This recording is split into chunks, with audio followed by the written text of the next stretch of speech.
This is a relay project. Real Talk starts right now. Here's Ryan Jesperson.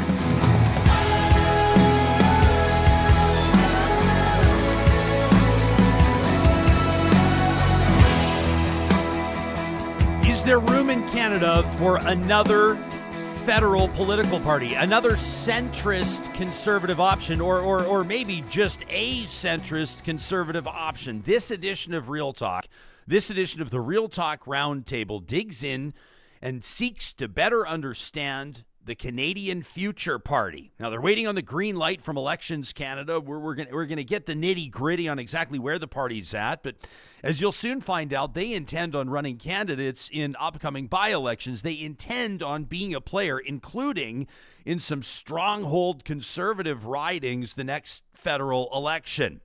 Will Canadians pick up on it? What would it take to grab the voters' attention?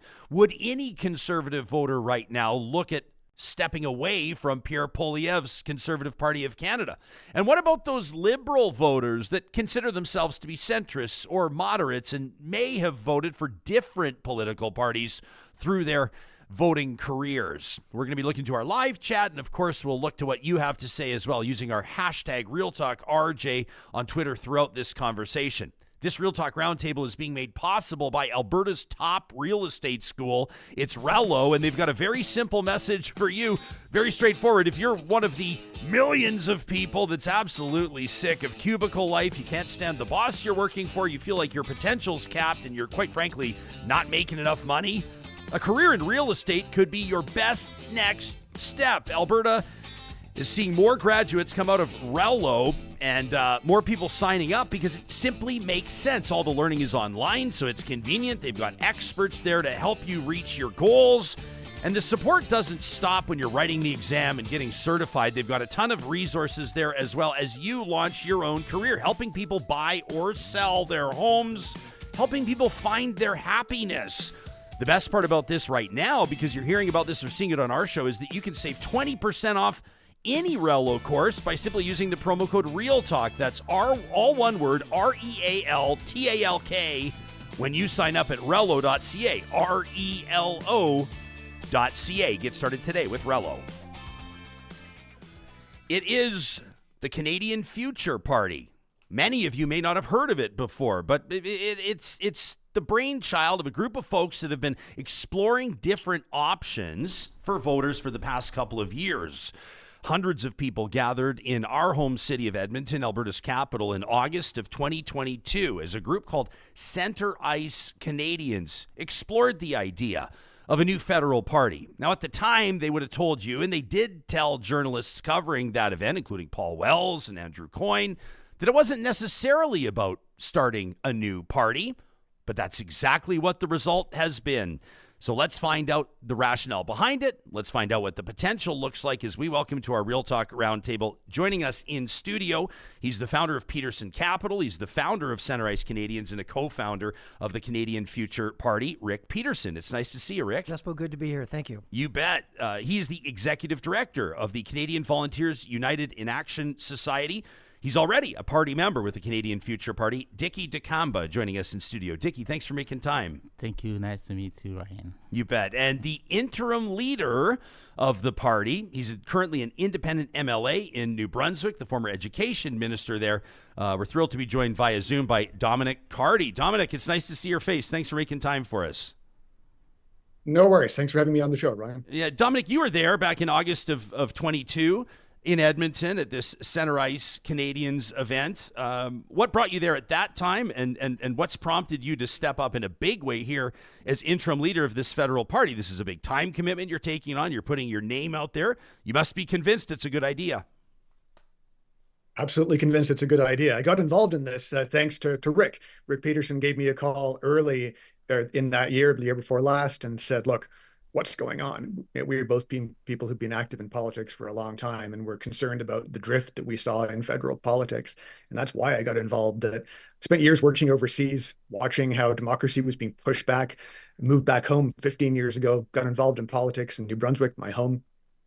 And I saw in New Brunswick and across Canada more and more division, less and less politics based on evidence, more and more based on a desperate desire for online clicks and rage farming. And we see the world falling apart around us, healthcare systems not able to deliver. And there's a need for another option to point out that there are real solutions out there to real problems, but they don't come from the prime minister and the leader of the opposition arguing about the trivial things that often seem to take up most of their days. So we're here with different solutions that are going to be spelled out, costed, concrete, and radical. So we're not here as a new version of the Conservative Party or the Liberal Party. We're here to say the world has changed and we need a party that reflects that. So you're going to see some policies from us that are both reaffirmations of things that Canadians want to see their politicians working hard to make sure those programs work, like healthcare, but then some areas where we've seen neither of our major parties treat these issues with any seriousness.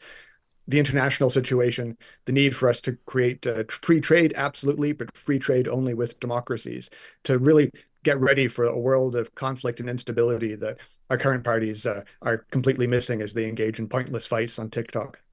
Okay, I have a ton of stuff I need to follow up on there, including free trade exclusively with democracies. We'll go there in follow up. But Rick, let me ask you. I mean, this is obviously a big venture for you. This is a big project. I should have mentioned in your introduction, a former candidate for the leadership of the Conservative Party of Canada. Why start up a new one? There's a lot of things that are easier to do than this. Jasper, it's a real credit to Dominic because he has picked up the ball on a innocent project that did start in 2022, which was Center Ice Canadians. And it was just a platform for ideas and people that were focused on getting stuff done and bringing solutions to the table. And honestly, Ryan, if you remember back at that Edmonton conference, we started off, Dominic and I both said, starting a party is like 338 root canals, 338 ridings across Canada. We did 2 successive conferences after that one, Ryan. We did one in Halifax, one in Toronto. All 3 were sold out. Our following and membership across Canada grew to more than 5,000 people.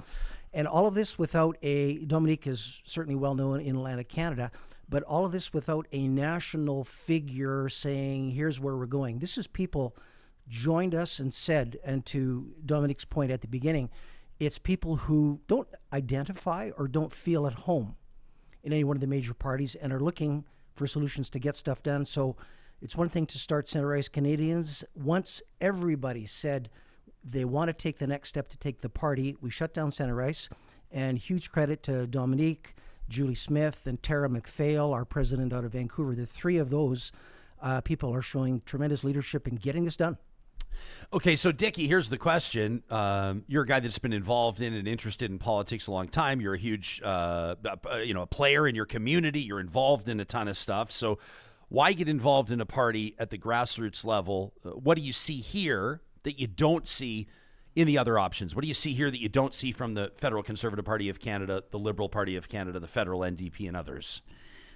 Let me say, I've been an immigrant in this country, and now I'm a Canadian. So I've seen a lot of things underground. So I'm working in the community, and I know that the community, there is a bunch of issue in terms of housing, in terms of seeing how people they can express themselves. And I came across seeing that there is people who have no voice. And we would like to bring those people who have no voice on the table and showing them that there is another possibility. There is another way for you to have a voice in this country. So I think that's it's a very good opportunity on being on this platform to bring new ideas and to bring, the world is changing, right? If you can see Canadian grassroots people are bringing new ideas. You have to move forward. So I think it's something interesting for me and other people who's like me would like to be involved.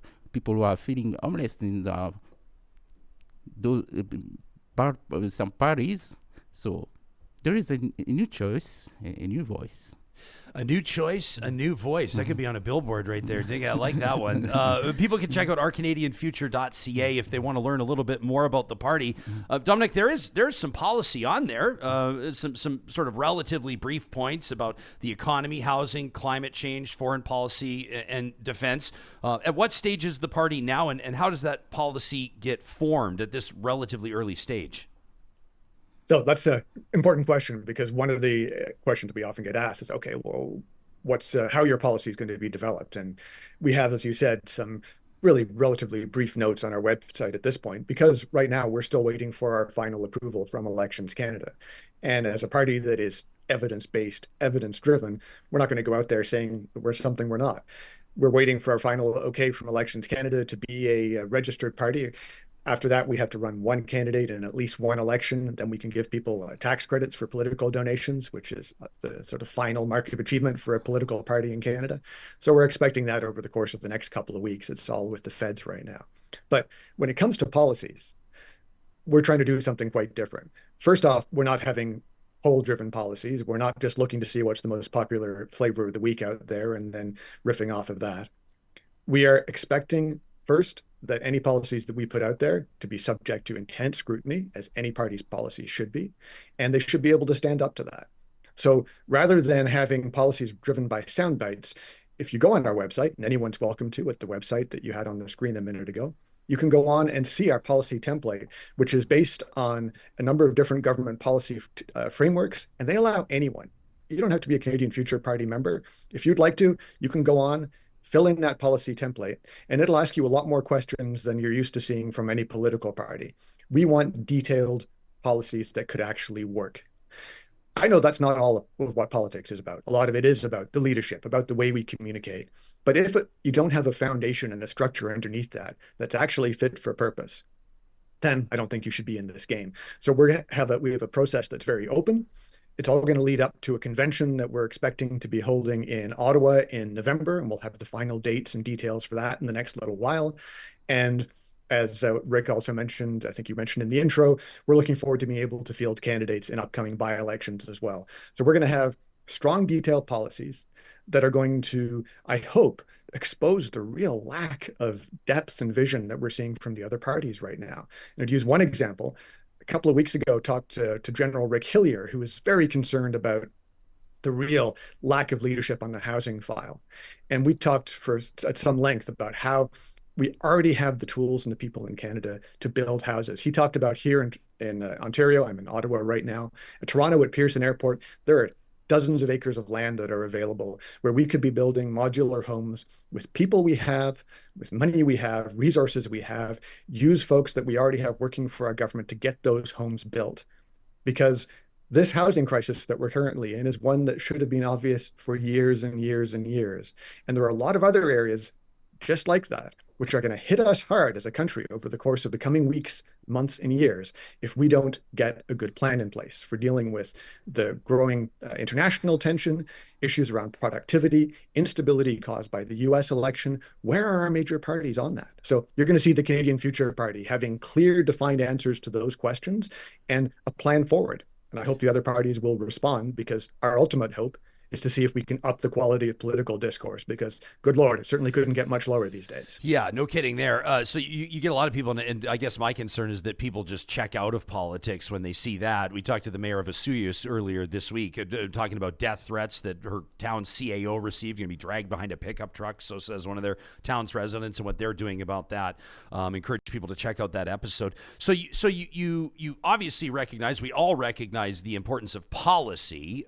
Without policy, no party exists, no party grabs anybody's attention. But there's also just the practicality of this. And Rick, you're in a situation now where the polls show that the Prime Minister in this Liberal government is more than vulnerable. They show huge momentum, and we can see it anecdotally as well for the official opposition, Pierre Poilievre and the Conservatives. I wonder if the average Conservative or even undecided, quote-unquote, centrist voter might right now be looking at this and saying, listen, we got to make sure that we get Justin Trudeau and the Liberals out of office. We got to make sure we get the Conservatives, Pierre Poilievre, into office. And we can't dance around and mess around and fool around with other options. And we got to make sure this is a sure thing. How do you convince those people? Some polling that Dominic and I did at Centrist Canadians showed 70% of Canadians, Ryan, feel they are kind of in the middle. And the term centrist should not be confused with like the mushy middle, not standing for anything. Dominic clearly articulated, and one of the things that has so attracted me to his leadership and to what we're doing is bold ideas, Ryan, bold ideas. And I think people like Dicky stepping forward saying they have concrete ideas that they want to implement. What better place to do it than in a brand new party where 70% of Canadians feel that's where they are. 17% of Canadians in the polling that Dominic and I did at Centrist Canadians, only 17%, Ryan, said they are hardcore voters, Liberal, Conservative, NDP. No matter what, that's where they're going to go. So I think in polls, one came out last week that showed Conservative Party polling numbers are extremely high right now, but that's because Trudeau is pretty low. We're not really concerned about weekly polling numbers. We're concerned about bold ideas, bringing good people forward who want to step up and work for us. So to answer your question, Ryan, is that we're not concerned about where everybody stands. We know 70% of Canadians feel they're kind of in this middle, but it's not a mushy middle, it's bold. So just to finish up on that, military. Dominique's got some very strong thoughts on that as well too, but we talk about Canada again in this budget coming up. We're far short of our 2% GDP for military. We are the lowest ranking NATO company for contributions to our military at a time when the world's on fire. So not only should we hit 2%, maybe we should go higher. On the housing issue, as Dominic pointed out, this was an issue that should have been flared a long time ago. Here's a guy who's in the middle of developing, right in the heart of Edmonton, Strathcona, a social housing project that is starting from the ground floor up, and he's working with private sector and public, provincial and municipal. So he's got some ideas there. Healthcare. There is no bigger issue in Canada. Maybe it's because I have a daughter who's a frontline nurse, Ryan. But healthcare issues right now, is there anything more important? Is there anything more important? And I think the responsibility is not on the feds. The responsibility is the feds who are not asking for accountability for the premiers, because the premiers control healthcare. So what a better time, and I think our timing is by accident perfect, is bold ideas where 70% of Canadians feel that they work from, and bringing people to start a party at this time is just perfect timing, right? Yeah, Dicky, you're doing a lot in housing, right? And you were talking to me before we started the show today about some of the work that you are doing. You've got land secured. You're working on procuring federal funding. You have a good lay of the land there. Where do you think that the federal Liberals, I mean, Justin Trudeau has been announcing billions of dollars worth of housing incentives. And obviously, you know, the provinces, municipalities are, I think, in different circumstances, paying attention to this as a top issue, the housing crunch in Canada. Where's the federal government getting it wrong? Where do you not see a solution, or what's letting you down when you look at how the federal Conservatives are approaching this? And what do you think would be a different approach based on your knowledge of the housing file? What could the Canadian Future Party do that the two top political parties federally in Canada right now are not? We are on our pre-development phase of an affordable housing here in Edmonton. So I've seen a misalignment between those three levels of government. So it's kind of a chicken and eggs. So you have like the federal, they're going to say, okay, we're going to put on the table this amount of money, and provincially, they're going to say, oh, let's see what they're going to do. And you have another level of government saying that, oh, we can procure land. So those misalignment of like to jump in and make things done. So I think that we have to work on it and bring a new kind of bold idea to make things done, because it's not very good, and we cannot understand seeing that there is a lot of Canadians living with low income, and paying more than 30% of their income for housing. So it's kind of things we have to make things done and change it. Yeah. Travis says, I can agree with your guests on healthcare. There are too many premiers fumbling the ball there. I like this one from Nick. Maybe I'll throw this to you, Dominic. Nick says, it sounds great to bring back decorum, but what would your guests say to the idea that most goals aren't scored from center ice. What would you say to Nick? He's not wrong. Hey, that would be a reason that Rick and I thought the name Center Ice was great, but we heard from lots of people that they didn't. And so, hey, if we're going to be a democratic, evidence-based party, coming up with a better name was a first step. So Canadian Future Party it is. But when we're talking about decorum, I think we've got to be really clear. We're not talking about going and sitting on the bench. We're going to be in there.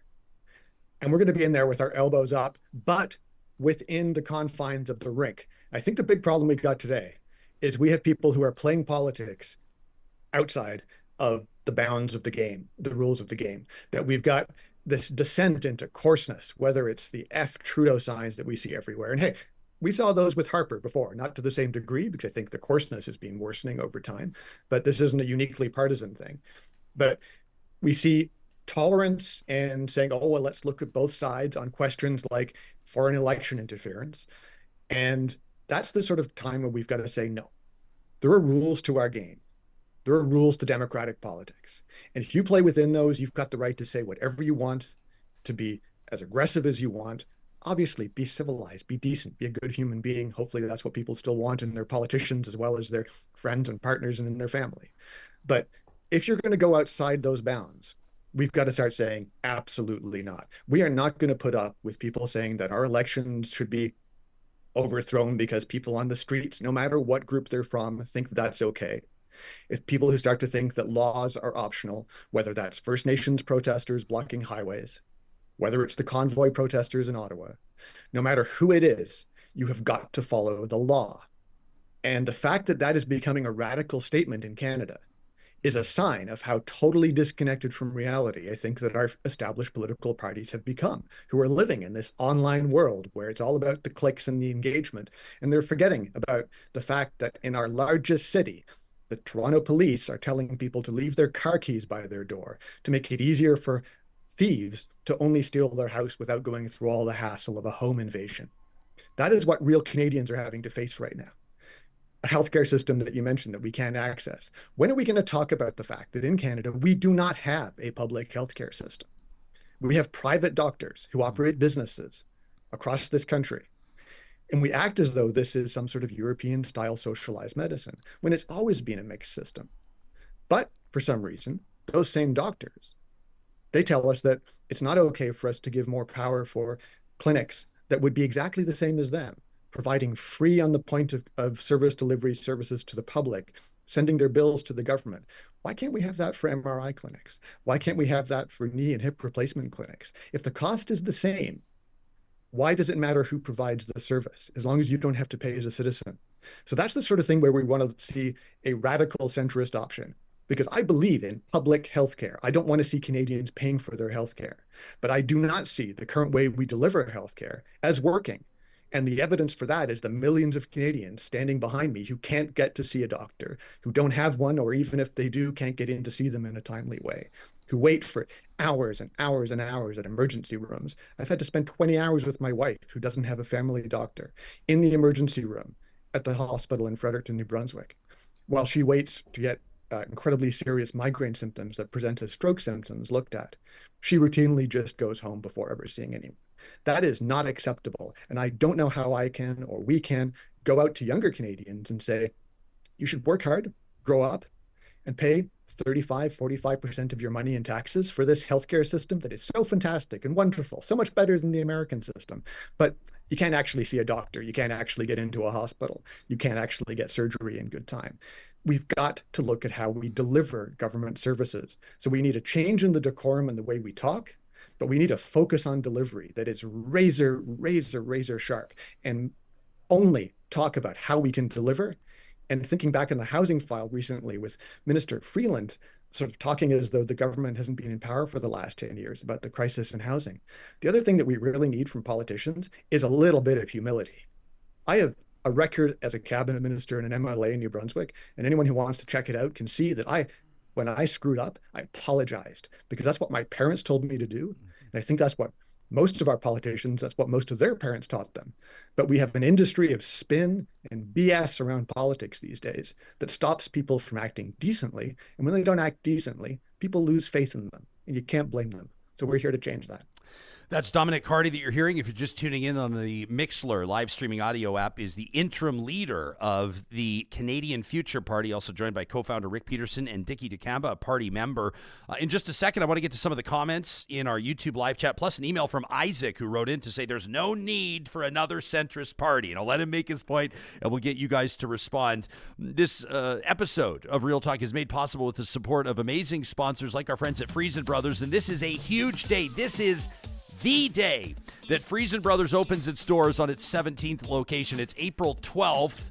And in West Edmonton, the food buying game is never going to be the same now that Friesen Brothers Glenora is officially open, a new shopping experience for all their customers.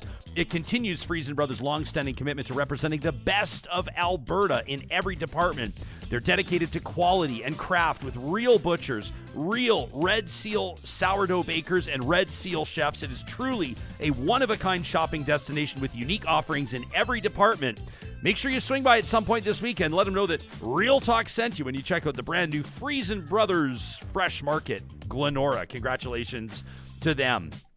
You know, Pathways Alliance, you hear a lot of talk about it as we talk about climate, as we talk about carbon capture, as we're talking about the political dynamic of Alberta's energy industry. If you check out their website, pathwaysalliance.ca, you'll see that they're working with governments, including the feds. We talked to Minister Randy Boissonnault about this on proposed carbon capture and storage networks for Canada's oil sands. They know that global energy demands are changing, and that's why Canada's 6 largest oil sands companies are working together to offer the world responsibly produced oil. Pathways Alliance is planning to build a large-scale carbon capture and storage network to reduce emissions from operations while protecting existing jobs and creating new ones. Responsibly produced energy is what the world wants. It's what Alberta can provide. You can learn more by visiting pathwaysalliance.ca. If you're looking to prepare yourself for the job market, if you're looking to finally make good on that plan for post-secondary, you've always wanted to do it, but there's been barriers, there's been hurdles in the way. Take 2 minutes today to check out Athabasca University online. It's Canada's open university. It's why tens of thousands of people across the country have looked to AU for their post-secondary goals, to fulfill those goals, because with their world-class accredited online degrees and courses, it doesn't matter where you are, it doesn't matter when you're going to get the work done, it's guaranteed to work for you. You can learn more about the admissions process, transfer credit, tuition and fees, including financial aid and awards, by checking them out online at athabascau.ca. Can you believe more than 94% of their alumni say they're satisfied with the quality of their AU education? 94%? Unbelievable. Athabasca University, again, that's Canada's open university. And maybe this weekend is the first couple of days of the rest of your life when you've promised yourself you're going to declutter, you're going to get organized, but you could use a little help. You could use a plan. You could use some infrastructure. Nobody does custom closets and storage solutions better than California Closets. And the best part about it, it all starts with a free design consultation. You got nothing to lose. Go check them out online, californiaclosets.ca. You'll see what they can do for boot rooms and shelving, entertainment centers, laundry rooms, storage rooms, maybe guest bedrooms that double as home offices. And of course, their garage game is unbelievable. The consultation's free, and their team is the best in the business. You'll see it for yourself when you visit californiaclosets.ca. We're hanging out with Dicky Dikamba, member of the Canadian Future Party, Rick Peterson, a co-founder, and the party's interim leader, Dominic Cardy, independent and former progressive conservative MLA out of New Brunswick. We have a question here from Adam, who's tuned in, watching us live on YouTube this morning. And Adam basically says, okay, so hang on a second. 1 in 3 Canadians, we know that for a fact, just don't vote. Will the Canadian Future Party be going after that potential vote, or are they going to try to, and I like Adam's word here, are they going to try to cannibalize the conservative and existing liberal support? Rick, who is your target member, or is it all of the above? I think the Liberals and Conservatives are cannibalizing our target member. Right. Again, 60% of Canadians feel that they are kind of center-left, center-right. The biggest thing to point out is bringing people to the fore, and as Dominic talked about, civility and decorum. How many people do you know, Ryan, who say, I want my kids to grow up and get into politics? Right. Nobody, right? And so if we can bring some civility, some decorum, and we can show some maturity, around the table, I think question periods should actually not be televised. right? I just think that when I see that level of discourse, the preening, the showmanship, and the performative art that goes on there, I go, really, we can be better than that. So we're targeting people who want to get stuff done, like Dicky Dikamba. We're targeting people who want bold ideas, and whether they are left or right or wherever they are in the Centrum, ask anybody, Ryan, who's probably 25 years old or younger, what is left and right in the political spectrum. They don't have a clue. They don't know. What they want is solutions to housing, solutions to healthcare, solutions to the job market, and we're hoping to be a party that welcomes ideas and get stuff done. And there's no left or right dichotomy in that. Let's just get stuff done. Okay, I want to read through this email. Isaac sent it in to us. Talk@ryanjesperson.com says, no need for another centrist party. I'll get all three of you to respond to it. He says, first, let me say that I question not only the necessity of yet another centrist option, but also the motivation. Like, to what end?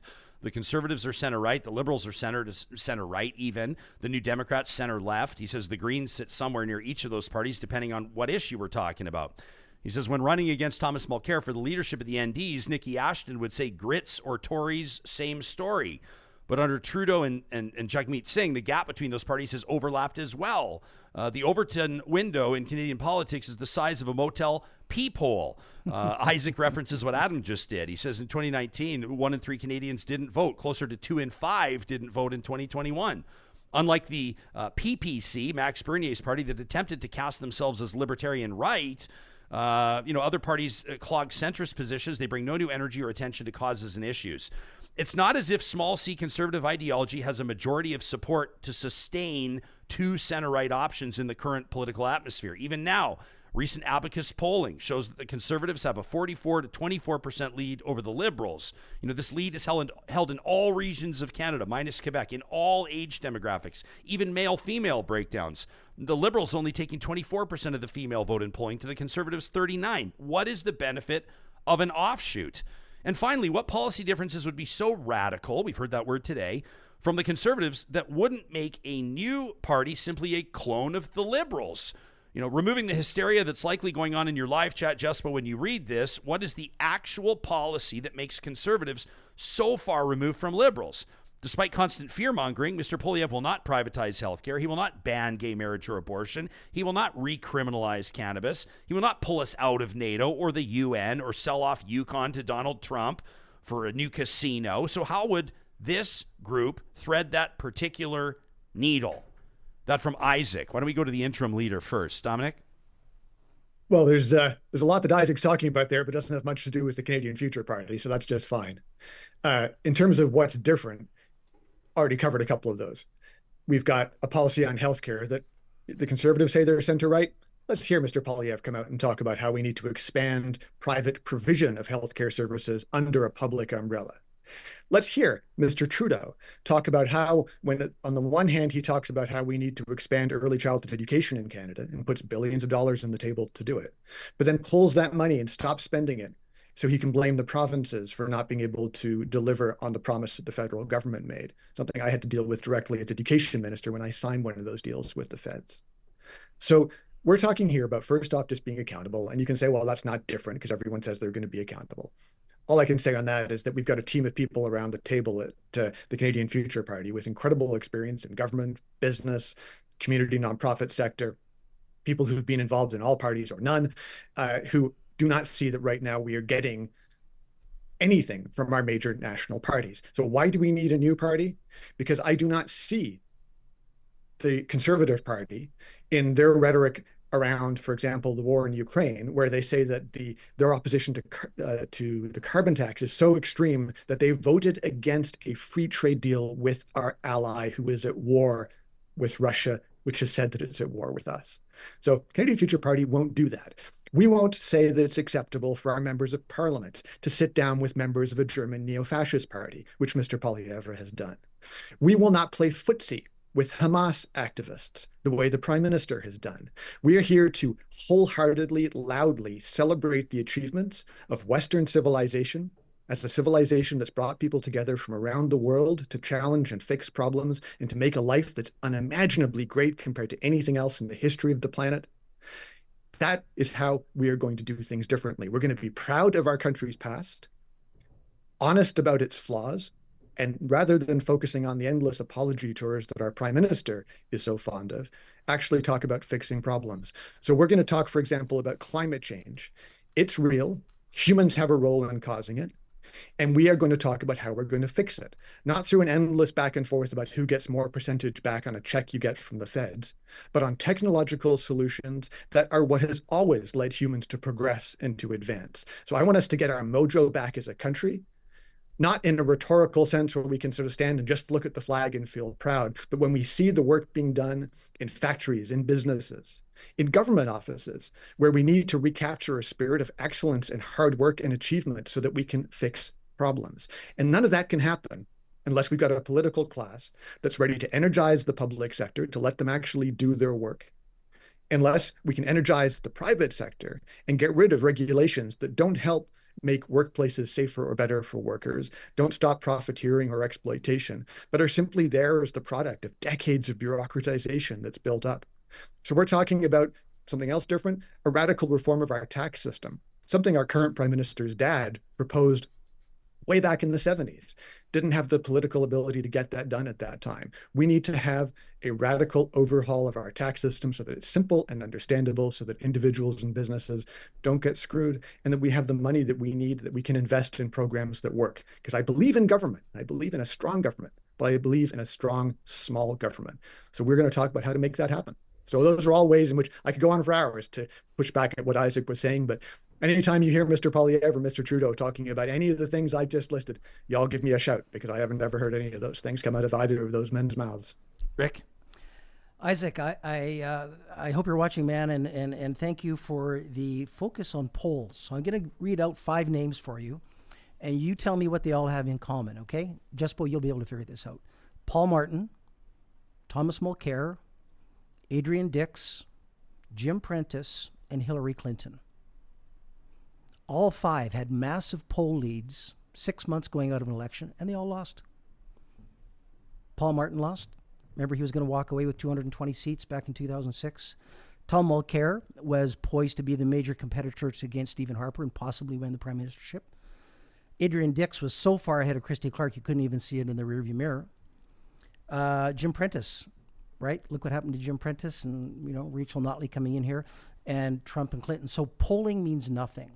What people are focusing on in the last 2 weeks of an election are bold ideas, but just, is this leader, is this person, is this part, are they mature? Can I trust them with my future? And so we don't really take a lot of concern about polls. Canadian Future Party started, and this is what's unique, Jespo. It's a grassroots, it truly is grassroots. There's nobody who said, I'm a well-known political figure and I'm going to start a party. It's people across Canada who are doing it and attracting people like Dicky Dikamba. We're thrilled to attract people like this to this platform. So, Dicky, you're engaged politically, but I'm sure through your community work, your volunteer service, the work that you do in housing, you run into a lot of people that aren't politically engaged at all. People that, quite frankly, have no idea what's going on in politics, either because they can't stomach it or because they got a lot pulling on their time, pulling on their attention. What have you been telling people about the Canadian Future Party that might answer some of the objections that Isaac wrote in his email? What's your message to your fellow Albertans? On both sides, we see extremism, and extremism is not good. We are looking for moderation. I think bringing ideas for moderation is something good. So we are talking about political or maybe seeing government accountability. We are talking about taxpayer monies, and all of us, we are paying taxes to see many change in our community, and we have to bring those change with moderation and attracting new people who would like to change things in our community. Yeah, that's going to be my message. It's like a straightforward message, but it's one where there's so much competition, right, for people's political affiliation. Dominic, I want to ask you about your own political journey, because it's fascinating, right? You had to know I was going to ask you about this. So you're interim leader of the Canadian Future Party. You were a progressive conservative MLA, an education minister in New Brunswick. You're now sitting as an independent. You're the former leader of the New Brunswick NDP. You supported the Energy East pipeline in that capacity. You spoke out against the LEAP manifesto in that capacity. And then you, in 2017, endorsed Maxime Bernier for leadership of the federal Conservatives. Like, you seem to be a little bit all over the map. So, well, I'd argue that I've stayed in the same spot, which is that I'm a guy who believes in Western liberal democracy. I think it's the best system of government ever invented by human beings. It's an accident that it was invented in the West as a geographic location, but it's also the only global civilization that's brought people together from all over the world. So that part about which on the left people talk about multiculturalism, absolutely, we should celebrate multiculturalism because that's part of our civilizational inheritance. And it makes me crazy when you hear conservatives talking about being old-fashioned values when actually they're talking about non-Western values of exclusion and prejudice and discrimination. Those are all things that Western civilization pushed back against. But my bio. So yeah, I've been basically a centrist in the way we're talking about with this party for most of my adult life. And I've always was a fan of Tony Blair, the former British Prime Minister, and that sort of third way approach of saying, can we stop having this stupid argument about left versus right? There is no one out there who thinks that the government should run everything or nothing. That would not work. We've got 100+ years of evidence of having advanced democratic societies where we have a pretty good idea of what the government can do better and what the private sector can do better. We just don't have politicians who've got the courage to say that and to make the necessary course corrections to adjust the way our government works. I do have to say the one thing that I am deeply ashamed of, talking about taking accountability for in my political history, in my bio, is that endorsement of Mr. Bernier. When he was running for the Conservative Party leadership, he presented himself as being someone who was proud of our traditions, but recognized those traditions were a drive towards greater openness, towards more freedom and more equality, not towards the sort of bigoted xenophobia that he's basically cut and pasted from some textbooks that he got imported from Mr. Putin's libraries in Moscow. We do not need any more of that sort of xenophobic rubbish. There's enough of it in the world coming from the Chinese and the Russians. And the fact that Mr. Bernier conned me and close to a majority of Conservative Party members is another reason why people should look very carefully at what their politicians offer them and make sure that they actually stand up for the things they say they do. My record's pretty clear. I've been arguing the same points for decades. When I was NDP leader, I spoke out against the First Nations blockades trying to stop shale gas exploration in New Brunswick. I'd do that today. I called out the convoy people when they blockaded our capital city because you can't break the law. I had death threats by the dozens. I needed security protection for a while from all the crazy people coming after me. I have got the ability to stand up to people when they're trying to be bullies and to keep on pushing to talk about issues and to talk about programs delivering, because I think that's what Canadians want. And bluntly, it's what I want. I want to see my government actually deliver on the promises that it makes. And I don't care whether you spent your life in one party, two parties, voted for all the different parties. This is an election unlike any other. And we have got two parties pretending to be socialists or pretending to be whatever it is Mr. Poilievre is pretending to be, driving off to the right. We need to talk about rallying around the things that unite Canadians to protect and defend and reform our institutions.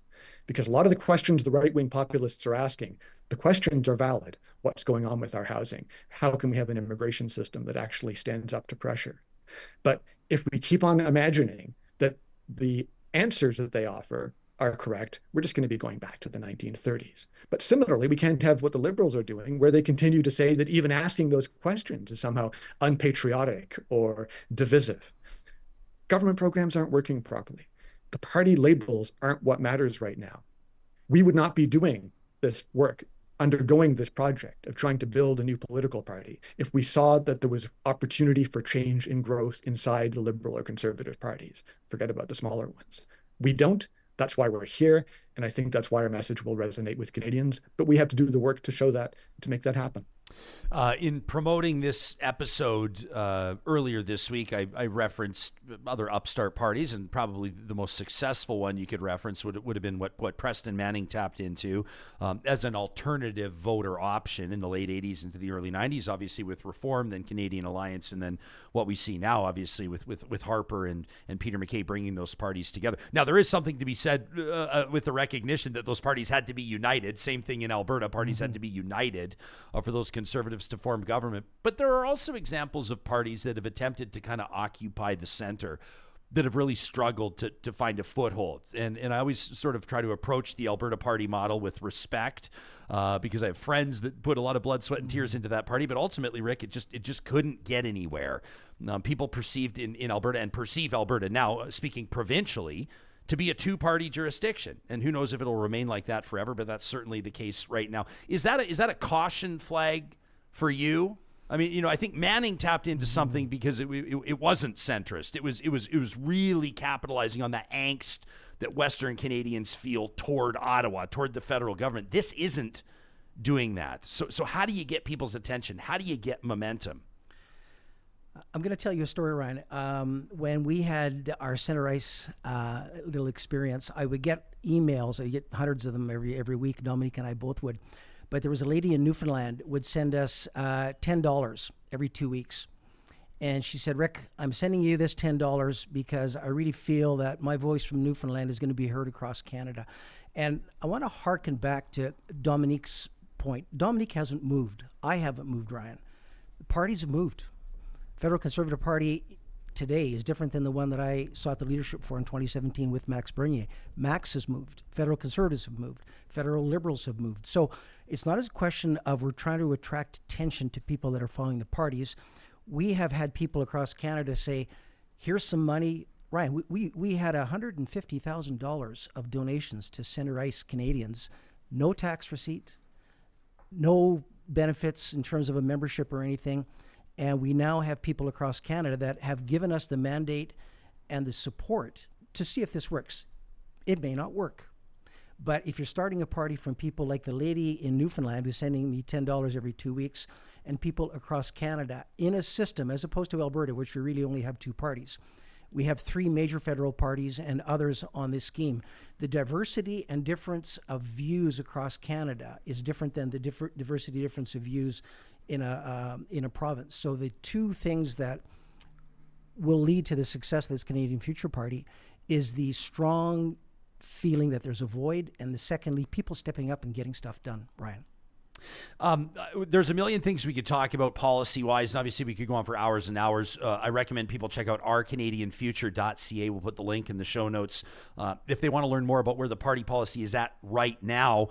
Dominic, I did want to ask you in particular, you mentioned earlier limiting free trade to only, to basically, let me just read directly from your website, Canada should back an alliance of democratic nations for diplomacy and trade. So essentially, you're talking about limiting trade, or let me ask you in the form of a question, are you talking about limiting trade with countries like Saudi Arabia, with countries like China? What might this do to relatively skittish international investors? What might this say to the Canadian public about the past dealings that we've had under different partisan governments? Take us into that.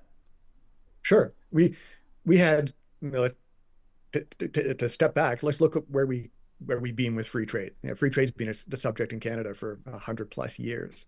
Free trade makes money, makes life better, and with good governments that deliver programs for people, makes life more equal, which makes people richer, which makes things even better.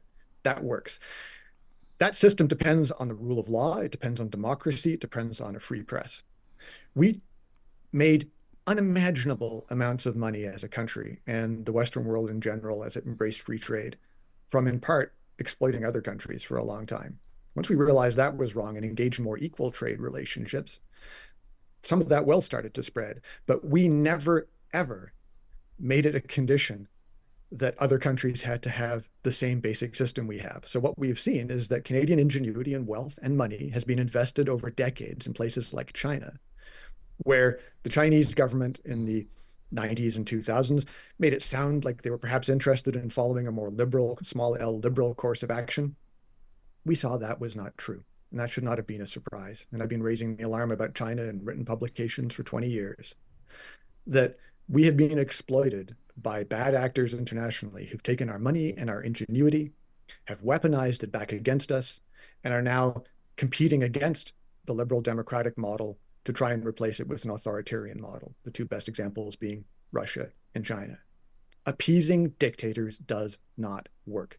So we need to make it clear to our current trading partners, many of whom do not live up in any way to the standards of democratic accountability that we would expect in Canada and see in Canada, even on our worst days, a country like Saudi Arabia, which has enormous defense contracts with Canada, which routinely executes people for spurious reasons. We need to start telling those partners that we are going to have changed expectations. And this is not some crazy idea again in Canada. One of the things that is interesting about the Canadian Future Party is we're talking about ideas that are in common discussion in Europe and other places where I think they're just a little bit closer to the scariness that's coming out of Moscow with its invasion of Ukraine, to China with its Belt and Road Initiative designed to try and strangle an American-led world. So I think that we've got to start talking about how we move in that direction. And we better do it quickly, because the Chinese have already made it explicitly clear that they are moving in the same direction. The last Chinese Communist Party conference said they were moving to break away, to decouple from the Western democracies, because they saw that basically we're onto them finally. You can just check out this week's the discussions around foreign interference in Ottawa to see exactly how compromised Canada has been in that process. So it's time for us to say that trading with us requires a certain set of commitment to shared values, because I don't think many Canadians, I don't think most of the folks watching us today want to see their money going to slave labor camps in Xinjiang province in China, 3 million people in camps. They don't want to see it going to countries that routinely murder and execute people. So again, if government's got any responsibility to set the conditions for trade, which should be as open as possible, it should be that we deal with countries that treat their citizens at least in the same vague moral universe that we would demand our government treats us. Because we've got to remember that the way that Canada is run is the anomaly. There are not many properly functioning democracies out there. And there is always that pressure. It's been there throughout history. It's why we've only had a couple of 100 years of democracies. It's a constant pressure to fight back against people who like to see strongman government with no rules at all. So we better start imposing some standards on accessing the incredible wealth and opportunities that Western liberal democracy, capitalism mediated by a human face and government programs that help people who are in a desperate situation. We better realize how incredibly precious this gift is and stop just giving away the profits to people who throw them back at us in the form of the Chinese now having one of the largest militaries in the world that they're using to threaten another democracy, Taiwan, that Canada doesn't have relationships with. So that would be a concrete example. Why are we dealing with the Chinese and not the Taiwanese? Let's deal with the Taiwanese. If China wants to break off ties with us as a result of that, which they will absolutely not do, let's call their bluff. The democracies have got to get back in the driver's seat and start saying that we have a better system. Not because we're white, not because we're Western, but because a system of treating people based on who they are as individuals with rights, inalienable rights. That's something that's a precious part of our cultural inheritance. And we better figure out a way that we can help others around the world share in those gifts, because otherwise those bad actors will be coming to take them away from us. So trade and politics are intrinsically linked, and we've lived too long in Canada in the comfortable protection of our neighbor to the south. We've got to start acting more like a grown-up country, and especially in the context of the United States that's going through its own difficult period right now, to put it politely, and is no longer necessarily as reliable a protector for us, both in economic and political terms. In just a second, I want to ask the three of you to kind of wrap this up for now, like with like a closing statement, something you want to leave our audience to think about. And Dicky, we'll go to you first in just a second. But before we do that, I want to ask, there's an interesting question here from Jill in our live chat. The party, if you're just tuning in, this party, the Canadian Future Party, Jill says, party names are so important because a lot of people don't even look beyond the name. Why wouldn't a conservative party use conservative in its name? Why the Canadian Future Party? Help us understand the branding, Rick. We're not a, quote, conservative nor a liberal party. We're a party concerned about Canada's future, Ryan. Simple as that. Okay. We always like to wrap up our roundtables with a call to action or giving our audience something to think about as they walk their dogs or ride their bikes over the weekend. Dicky, what's one thing that we maybe haven't covered in the conversation you'd like to leave people thinking about today? I can say, Canadian, you have a voice and you have an option, and this is your option. All right. Rick? I run a business, Ryan, just like you do, and one of the traits that I value is people who get stuff done. Canadian Future Party's number one focus, as you've heard from Dominic, Dicky, and everybody else, we're here to get stuff done. If you want to get stuff done, give us a call. Come and join us. Okay, ourcanadianfuture.ca again is the website. Last word to the interim leader, Dominic Cardy. Thanks for having us on the show and a chance to chat.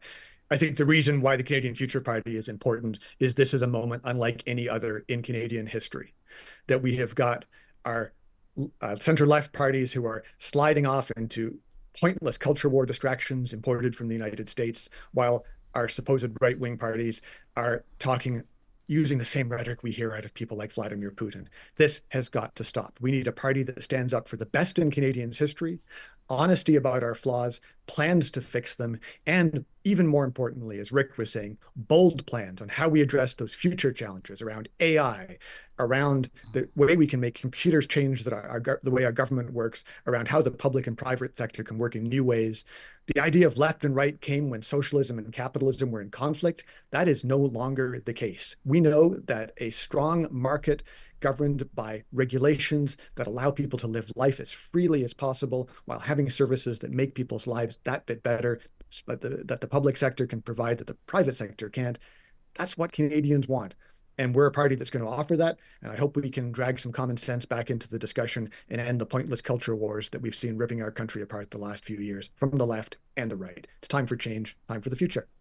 That is interim leader of the Canadian Future Party, Dominic Cardy. We've been joined by party co-founder Rick Peterson and party member. And can I say, I guess probably there's a nomination contest and all that jazz, but you have every intention of running as a candidate for this party, don't you, Dicky? We are building the body, and I think in coming days we can change things. Oh, look at me putting you on the spot. Dicky Dikamba. Thanks, guys. And thanks for the conversation. We appreciate it. Hey, thanks, take care. Yeah, you, you bet. I look forward to seeing how this plays out. It's an interesting story, and I commend people for getting involved to this degree. This is no joke. This is a lot of hard work. They know that.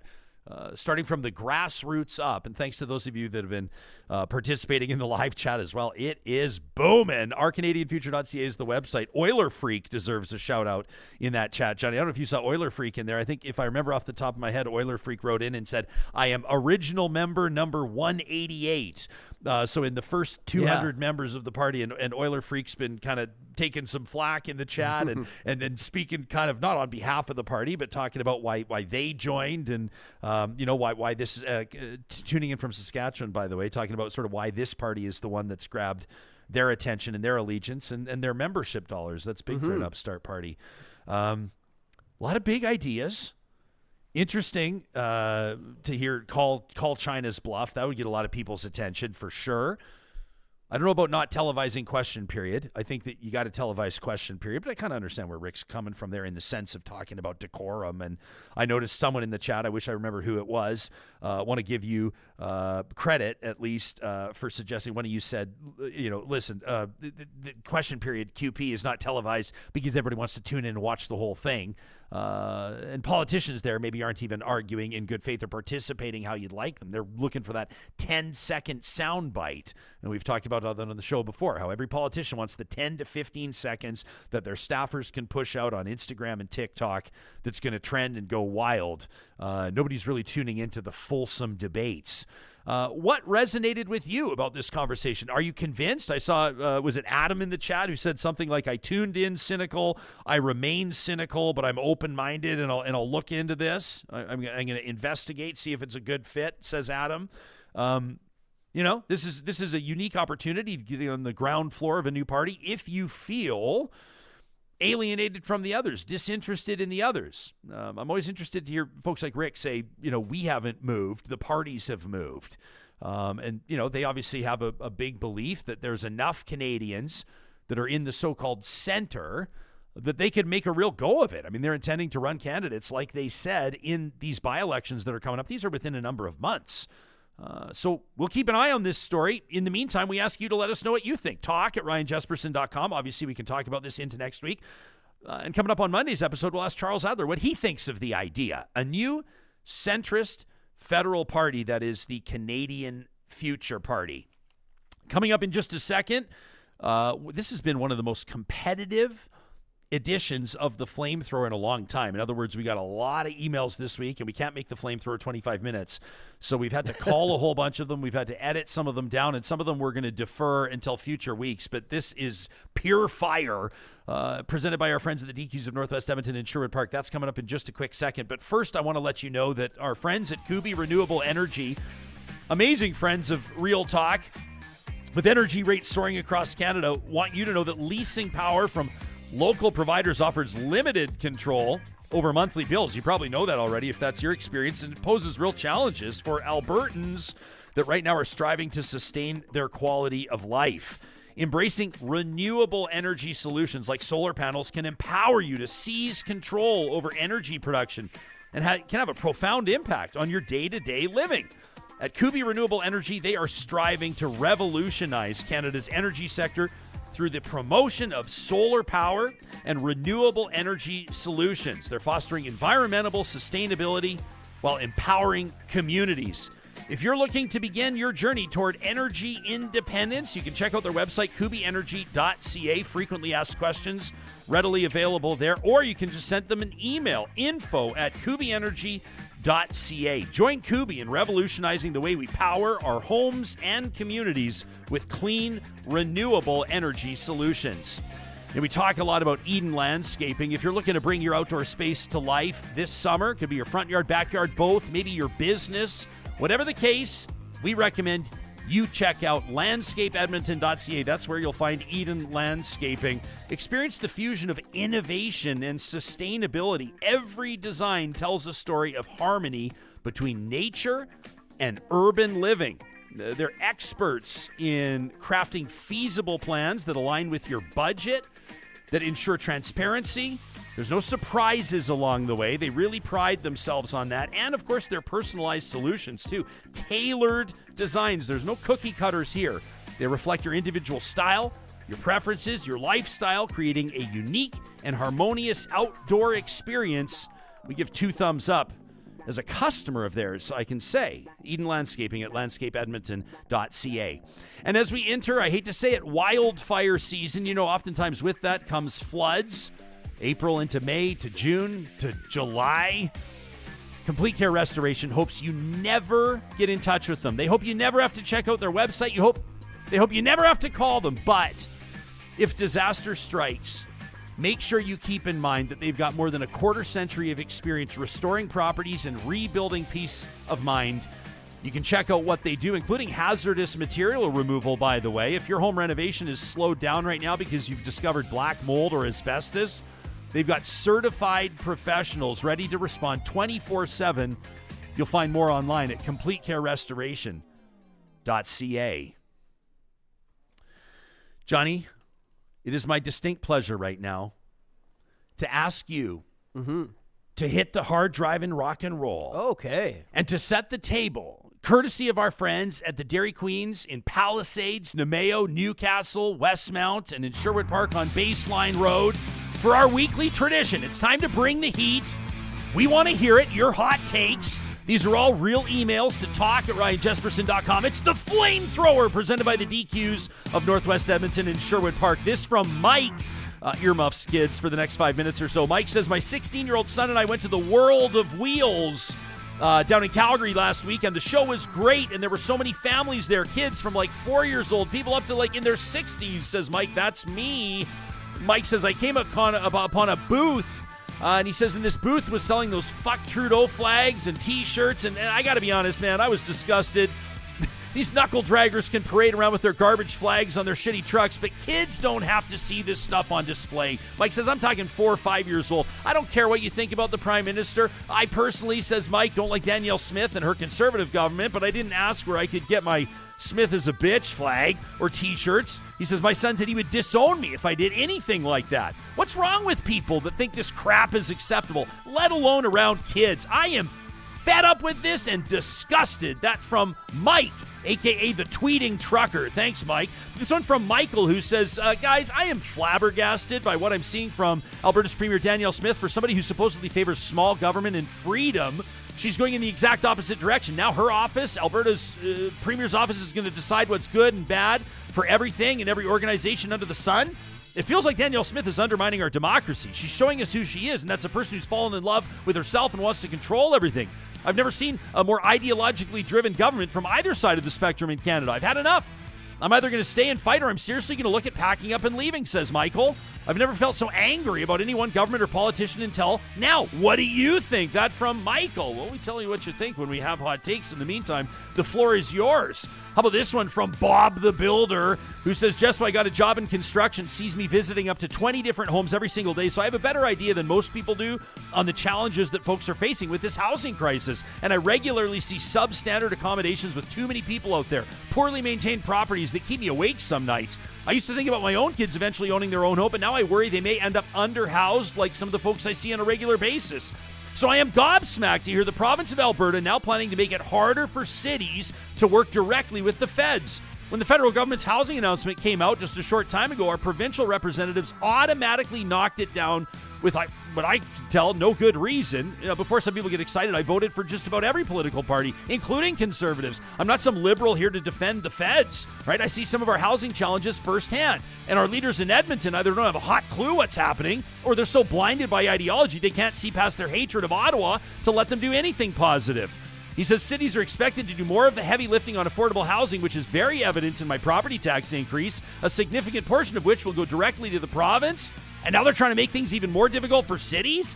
Now, I guess this will play to a certain segment of voters who vote Team Blue no matter what, says Bob the Builder. But the rest of us are growing tired of this ideological BS, and we wish our supposed leaders would grow the fuck up and start working together. I'm not a very political person, says Bob, but when I see issues caused by an undersupply of housing on a daily basis, and I see the province politicizing potential solutions, I can't help but start thinking about the next election. That from Bob the Builder. This one from Fiona, who says, enough is enough. She says, I know I too am done talking about this terrible event. This young boy, 11 years old, mauled to death by those two dogs, but I'm just so angry with municipal governments in Alberta and their terrible policies on aggressive dogs. Fiona says, I grew up in BC, recently moved to Alberta. My affordability, my money's actually going further for me in Alberta than it was before. I love dogs. She says, I grew up with purebred English Mastiffs, Rottweilers, many big breeds. I recently rescued a Mastiff Cross, and I also have 3 young kids. But if our dog ever bit a human, I would personally, she says I would personally shoot the dog. Maybe she's on a farm. She says, enough is enough with people holding their pets higher than humans' life. She says, we bought a house in a family neighborhood, one of the 3 largest cities in Alberta. After a year living here, we got these neighbors moving into a rental house, 2 large breed dogs that get out constantly, and it wouldn't be a big deal except for they're aggressive. And they attacked our other neighbor's dog, and their daughter, who's 9 years old, they bit her arm. She had to go to the hospital. The dogs have charged at me. They stand on my porch and bark. They wouldn't even let me leave my own house. And so we've reported these people. We've reported their dogs. They've received tickets. They've received complaints. But bylaw personally told me that unfortunately, people can fight these in court, not pay. They rarely take a dog from their owners. And you got to have videos or pictures of the dogs on the loose. Said my security camera doesn't count, can't be admitted into evidence. I personally have to put myself in a dangerous situation to get a video of them on the loose. This is bullshit. This is unacceptable. She says, like many things, Alberta needs to take notes from British Columbia. Why does it have to end with a human's life being lost before we think that maybe we need some better policies in place? That from Fiona. And finally, from Adam, who says, in the words of Popeye, I stands all that I can stands, and I can't stands no more. He says, Dale Nally, Alberta's the Right Honourable Minister for Pearl Clutching, nice one, Adam, says this week he would consider putting forward legislation so government officials could mandate legal minimum pricing in liquor stores. Not in bars or restaurants, but in liquor stores. Can we please, says Adam, for the love of God, have a government that recognizes that a free market is a good thing? Did you ever think you'd have to say that about Alberta's government? Hey, Johnny, check out this tweet from journalist Lauren Boothby, who posted that photo. 25,000 likes on it, by the way, 8 million views. Did you see this? $49.95 for a 4-liter of value vodka? Yeah, I try to get that every day. That's what you need to stay hydrated usually. The 4-liter jug. In a plastic jug, value vodka, 4 liters for $50. It's crazy. Okay, so this is the context for Adam's email. He says, I don't need the government to protect me from a 4-liter recycled milk jug filled with vodka being sold for $50. Now, I know there's not enough Coke in the world for me to mix that battery acid with, but for somebody who lost their taste buds, it's a hell of a deal. He says, Minister, you're nominally a conservative. You're in charge of red tape reduction. So before you whip out your own red tape to get involved in a situation that no government has any business being involved with, why don't you sit down, take a breath, and have a big, expensive drink on your own dime, says Adam. We got this. I don't know if I agree with Adam. I'm not sure if I agree. I don't know if we need 4-liter vodkas being sold in plastic milk jugs. Well, I can tell you this, Ryan. I'm ready for the weekend in one of those jugs right now. There you go, and it's only going to cost you $50. Always drink responsibly, everybody, and make sure if you have something you need to get off your chest, send us an email to talk@ryanjesperson.com. You could be featured in The Flamethrower, presented by the DQs of Northwest Edmonton and Sherwood Park. Can't wait to get started on another round of shows next week. We'll talk to Charles Adler. We've got Rick Bell confirmed. Finally, the guy's harder to book than the Premier herself. We'll get into his one-on-one conversation with her, plus more of your takes. Still working on that conspiracy theory roundtable, and we want to know what you want to hear on the show. Thanks for liking. Thanks for subscribing. Thanks for sharing with your friends. We'll see you soon.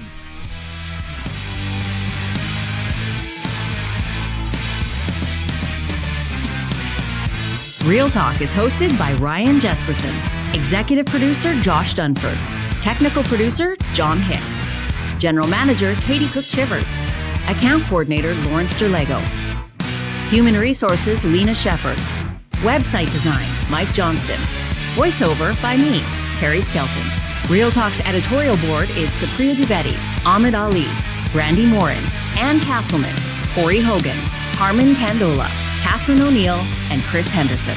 Member Emerita, Julie Rohr. Real Talk is recorded in Edmonton, Alberta on Treaty 6 territory, the traditional and ancestral territory of the Cree, Dene, Blackfoot, Saulteaux, and Nakota Sioux, home to the Métis settlements and the Métis Nation of Alberta. Real Talk is a relay project. For more, check out ryanjesperson.com.